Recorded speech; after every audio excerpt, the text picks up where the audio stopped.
What's Up News Network being broadcast from Panama City Beach, Florida, the home of the world's most beautiful beaches, and 323 miles from Bookaholla, Georgia, which is the center of the universe, where people there are so good they have to hold on to the blackberry bushes to keep from being drawn into heaven. I am Jim Free with Jim Free Realty. Please click on the subscribe button just below the picture.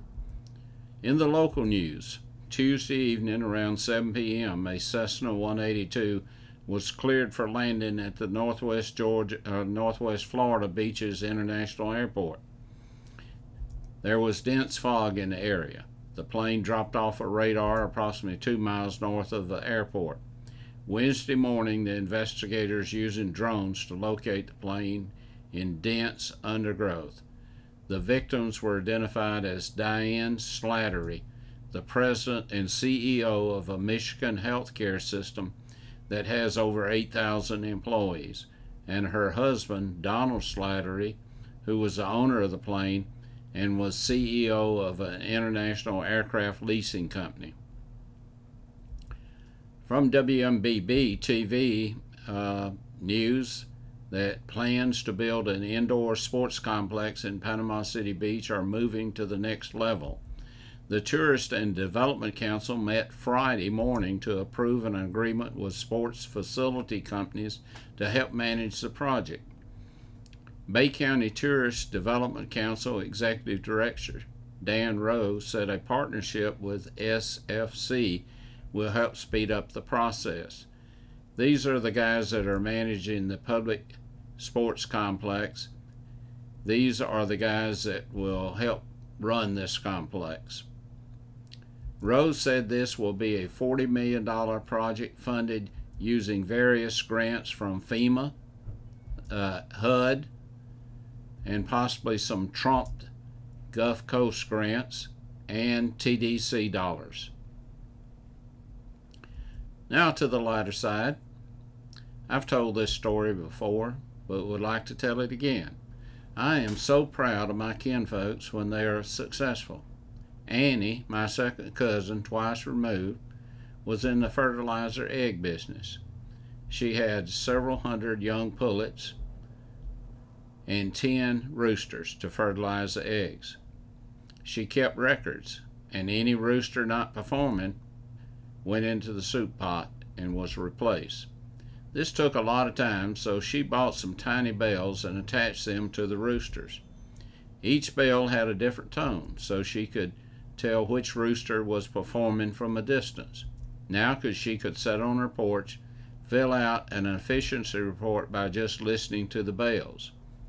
Annie's favorite rooster, Old Butch, was a magnificent specimen. But this morning she noticed Old Butch's bell had not rung at all. When she investigated, she saw the roosters were busy chasing pullets. Bells were ringing, but the pullets, hearing the roosters coming, would run for cover. She checked Old Butch, and she found, to her amazement, that he had his bell in his beak so it wouldn't ring. He'd sneak up on the pullet, do his job, and walk to the next one. Annie was so proud of Old Butch, she entered him in the poultry division of the Coosa Valley Fair, and he became an overnight sensation among the judges. The result was the judges not only awarded him, Old Butch, the Nobel Peace Prize, but they also awarded him the Pulitzer Surprise Award. The Biden administration has mandated the use of a face mask for all citizens 65 and older that suffer from heart conditions. They are required to pull the mask over their eyes while they are filling their gas tank. My Cajun producer, Billy Mac Richard, keeps telling me not to be distracted by the news of the war, inflation, and oil prices, because they are just distractions and something else is going on. And he was right. I thought our political leaders were trying to figure out how they could help Ukraine. I was wrong. The U.S. House was working on something more pressing. They have now passed the CROWN Act. CROWN, C-R-O-W-N, is an acronym for Creating a Respectful and Open World for Natural Hair. And I didn't even know we had a problem with natural hair. President Biden has urged lawmakers to swiftly pass the CROWN Act. If this becomes law, discriminating would be treated as if it were race or national origin discrimination. It looks like Congress will need to increase the funds to the FBI, Homeland Security, and the Attorney General, because all their manpower is being used to investigate those terrorist parents that are talking too loud at school board meetings. I wonder, did they put anything in CROWN Act to protect those of us that are bald and don't have hair? My feelings were hurt when a friend was kidding me about being bald. I first thought he was giving me a compliment when he said men who are bald in front are thinkers. I just smiled. He then said those that are bald in the back of their head are lovers. Again, I smiled. Then he said, people like you that are bald front and back just think they're lovers. My feelings were hurt. I felt like curling up in a fetal position and becoming a snowflake. I just told him, we only have so much testosterone, and if you want to waste yours growing hair, that's your business. I guess I should thank Nancy Pelosi for being so concerned about my feelings and about the feelings of those folks that like to braid their hair or tie it in knots. I guess our feelings are more important than the women and children that are being slaughtered in Ukraine, the families that don't have enough to eat because of inflation in our country, or the fathers that can't afford to buy gas to get to work. Thank goodness our representatives know what's really important: protecting our hair and our feelings. In the national news, more seriously, we could be headed for a recession unlike any other that we've experienced. The reckless spending by our government and their assassination of the energy industry in our country has our economy running over a cliff. The Fed has printed $4.5 trillion over the past 2 years, and now our national debt is over $30 trillion. When I carry my great-grandson to Walmart, he will pick up toys and I will tell him it's too expensive, and he will say, does it cost $1,000, Pop? He doesn't have any idea how much $1,000 is. I don't have any idea much myself about how much a trillion is. I do know that it can be expressed in zeros, and it'd be 1, 3 zeros, 3 zeros, 3 zeros, and 3 zeros, which is something I've never seen before. If it were possible to stack $1 trillion in $100 bills, the stack would be 631 miles high. It's easy to see why we're headed for a storm. We just don't know how bad the storm is going to be. The Federal Reserve just raised the interest rate 1/4 point of interest.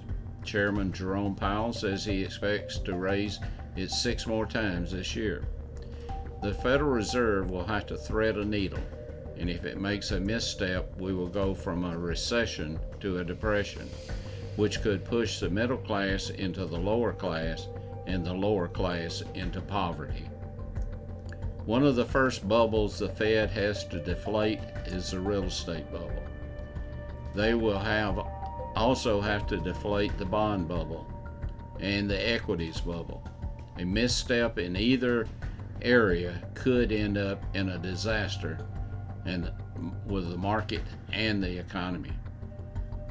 The contributing factor to our situation is the pandemic and also the war in Ukraine, but most of it is self-inflicted. Energy production is our only solution. As long as John Kerry, Bernie Sanders, the Squad or directing our president and vice president, I don't see an answer in sight. Here's something kind of strange. Conversion therapy is banned in Canada. On January 7th, a new law, Bill C-4, went into effect. The law forbids any form of advice or admonishing the challenges such behaviors of tendencies such as cancel is now illegal when offered by professionals, religious officials, or layperson. In other words, it is now a serious criminal offense, which you could get 5 years for, in Canada to portray homosexuality and transsexualism as sins. This means, of course, that Christians are not permitted to declare what the Scriptures clearly teaches. The U.S. has not gone unscathed by LGBTQ lobby. 20 states and Washington, D.C. have passed conversion therapy bans on licensed counselors overseeing minors. Tennessee is the only state to pass a Counseling Protection Act. Just don't believe these delusions that you're seeing in the world. Here's my version of things going on. First, he came for Chechnya, and we did nothing. In 2008, he came for Georgia, and we did nothing. In 2014, he came for Crimea, and we sent blankets. In 2022, he came for the Ukraine, and we did very little. Next, he will come for us, because we did nothing to stop him. Now, I didn't just make that up on my own. King Solomon tells us in Ecclesiastes, and he was one of the wisest and richest men ever. He was worth, if you equate what he owned to today's dollars, he would be worth about $2 million.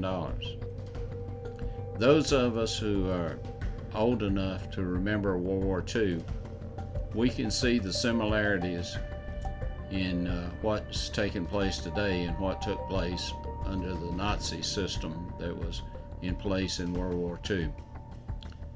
And this is where I got my little poem. First, they came for the socialists, and I did not speak out because I was not a socialist. Then they came for the unionists, and I was not a member of the union trade union, and I did not speak out. Then they came for the Jews, and I did not speak out because I was not a Jew. Then they came for me, and there was no one left to speak for me. That came from Friedrich Gustav Emil Martin Niemöller, who was a German theologian and Lutheran pastor. He is best known for his opposition to the Nazi regime during the late 1930s, and he was widely quoted for this 1946 poem, First They Came. Martin spent 7 years in Nazi concentration camps. There was another famous Lutheran pastor, Dietrich Bonhoeffer, was another pastor in that area that opposed Hitler. And he famously said, if I sat next to a madman as he drives a car into a group of innocent bystanders, I can't, as a Christian, simply wait for the catastrophe, then confront the wounded and bury the dead. I must try to wrestle the steering wheel out of his hands of this lunatic driver. I don't know if our president is doing enough to wrestle the steering wheel out of the hands of Putin, who is killing innocent women and children in Ukraine. Could this all be a distraction to create a new world order with a new currency? Well, it's possible. We have a book of the month, and it's written by Miranda Devine, and the name of the book is Laptop from Hell, Hunter Biden, big tech, and the dirty secrets the president tried to hide. And incidentally, this story is told by Hunter Biden on his laptop that he turned in to be repaired. So most of it's in his words. Before we close out, we have a public service announcement from our president, and we'd like to play that. It'll take about 25 seconds. Let me be clear. If you're in a state where hurricanes often strike, like Florida or the Gulf Coast or into Texas, a vital part of preparing for hurricane season is to get vaccinated now.